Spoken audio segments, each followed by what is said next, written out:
मनोज काका जी, इस विषय पर विस्तार से बात करना जरूरी है कि जनगणना जो जातिगत है जरूरी है, मजबूरी है, लेकिन जो बात स्वामी दीपांकर जी कह रहे हैं और मुझे लगता है कि जितने भी देश के प्रबुद्ध लोग हुए उन्होंने जाति व्यवस्था का विरोध ही किया है। कोई नहीं चाहता था कि जातियों में समाज बटे।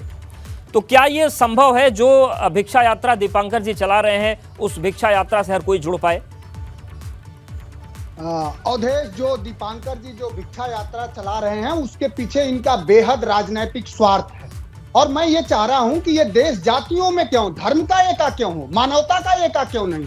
हम क्यों नहीं इस तरह का कोई यात्रा चलाते हैं, हम इस तरह का कोई संदेश सर्व समाज में दे पाते हैं कि हम भारतीय हैं। इस भारत के बाहर जो दुनिया भर में हम आप कहीं भी जब जाते हैं देश के बाहर, तो हमें एक भारतीय के तौर पे देखा जाता, हमें एक हिंदू, मुसलमान, सिख, ईसाई के तौर पे नहीं देखा जाता। ये असल में ये इनके यात्रा के पीछे इनका एक राजनीतिक स्वार्थ है, भारतीय जनता पार्टी को समर्थन करना है। मैं इनसे जानना चाहूंगा कि ये इस तरह की यात्रा क्यों नहीं चला पाते हैं कि इस देश के न्यायपालिका में 80% सवर्ण है। अभी 5 सालों में जो नियुक्तियां आई, ये इस तरह की यात्रा क्यों नहीं चला रहे हैं कि इस देश में 42 केंद्रीय विश्वविद्यालयों में पिछड़ा तबका, जो देश का सबसे बड़ा तबका है, उसके आज भी एक भी प्रोफेसर क्यों नहीं हो पाए। जो जाति जनगणना है वो काका कालेलकर आयोग 1953-55 से लेकर के मंडल कमीशन 1979 से 80 तक का, और इस देश के न्यायपालिका ने माना है कि इस देश में जो असमानताएं हैं उसका आधार जाति है। तो ये साधु जी ये बताएं, ये महात्मा जी ये बताएं कि क्या न्यायपालिका झूठ है, क्या न्यायपालिका पर इनका भरोसा नहीं है। असल में ये लोग जो जाति के समूह के जो मुट्ठी भर लोग जो बहुत दिनों से एक बड़े संस्थान पर और सभी तरह के व्यवस्थाओं पर अपना शोषण और अत्याचार किए हैं, वो जानते हैं कि जब जातिगत जनगणना होगी तो हमारी कलई खुल जाएगी। जब किसी वंचित तबके ठीक है कि रविदास जी केवल जयंती के दिन याद करने के लिए हैं।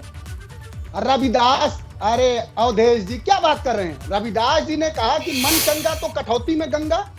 रविदास जी ने तो ये भी कहा, रविदास जी किसी तरह का आडंबर के वो नहीं थे, आडंबर के समर्थक नहीं थे। ठीक है स्वामी दीपांकर जी, तो सबसे अच्छी बात आडंबर और जमीनी हकीकत के बीच की बात मनोज काका जी कह रहे हैं। मैं कह रहा हूं कि वस्तुस्थिति को देखना पड़ेगा। स्वामी जी से पूछिए, मैं इनसे जानना चाह रहा हूं स्वामी जी से 2-3 सवाल है कि आप न्यायपालिका में क्यों नहीं दलित और वंचित। जी दीपांकर जी, जो सवाल मनोज जी उठा रहे हैं वो पूरे उस व्यवस्था पर उठा रहे हैं। देखिए, दो चीज है, एक तरह का धार्मिक ध्रुवीकरण करके भारतीय जनता पार्टी के लिए वोट मांग रहे हैं। अवधेश बाबू, दो चीज समझिए, कोई कार्यक्रम नहीं चला रहे मनोज जी को। ठीक है मनोज जी, जवाब ले लेते हैं आपकी बात, दीपांकर जी ने सुन ली, जवाब ले लेते हैं। मैं खत्म कर रहा हूँ। आप साधु हैं, साधु के लिए कहा जाता है कि दादा ऐसे नहीं चलेगा ना कि आप ही बोलिएगा तो आप बोल लीजिए, हम आपको सुन लेंगे। यही एक राजनीतिक व्यक्ति की दिक्कत है दादा। तबके के, अल्पसंख्यक तबके के, ये देश राष्ट्रीयता से चलता है, ये देश राष्ट्रीय भावना से चलता है। ठीक है, जवाब ले लेते हैं मनोज जी, जवाब ले लेते हैं, जवाब तो ले लीजिए। धार्मिक ध्रुवीकरण, आप दलित पिछड़ा वंचित की बात नहीं करेंगे। और ठीक है मनोज जी, जवाब तो ले लीजिए ना। अगर वो आप संतुष्ट न होगा तो आप फिर बोल लीजिएगा। स्वामी दीपांकर जी, आप जवाब। अरे मैं कह रहा हूँ, ये सवाल खड़ा करें। मैं ये कह रहा हूँ आदरणीय, घर कब जाएंगे शादी का, अवधेश भाई, ये तो आप करेंगे। नहीं मनोज जी, जवाब तो आपसे ले लीजिए ना, जवाब ले लीजिए, आ जाएंगे फिर से, बहुत समय बचा है। दीपांकर जी है क्या, देखिए मनोज भैया की अपनी मजबूरियां हो सकती हैं, और रोचक यह है, देखिए राजनीतिक व्यक्ति की मजबूरियां ये कि वो बोलने भी नहीं देना चाहता एक सन्यासी को।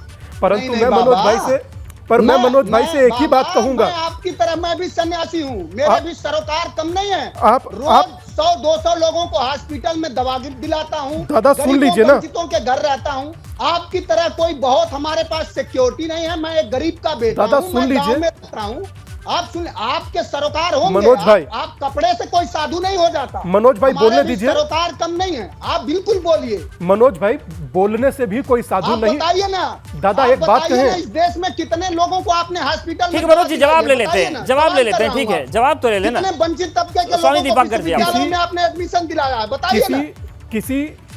किसी दिन कभी आश्रम आइए मनोज भैया, आपको अगर जो अच्छा नहीं लगे देख करके व्यवस्था। मैं आपको आश्रम नहीं आऊंगा। सुनिए ना, गरीबों, वंचितों, दलितों के शैक्षणिक और आर्थिक भागीदारी की बात करिए, मैं आपके यहाँ आ जाऊंगा।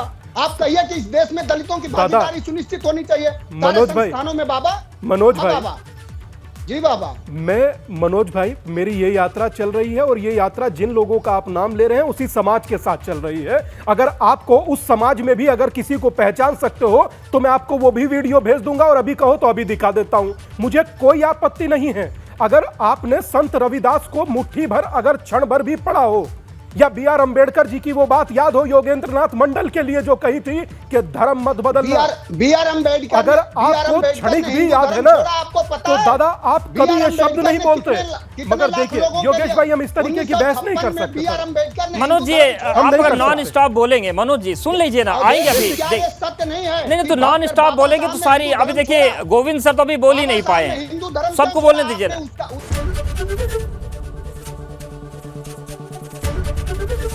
एबीपी गंगा, खबर आपकी, जुबान आपकी।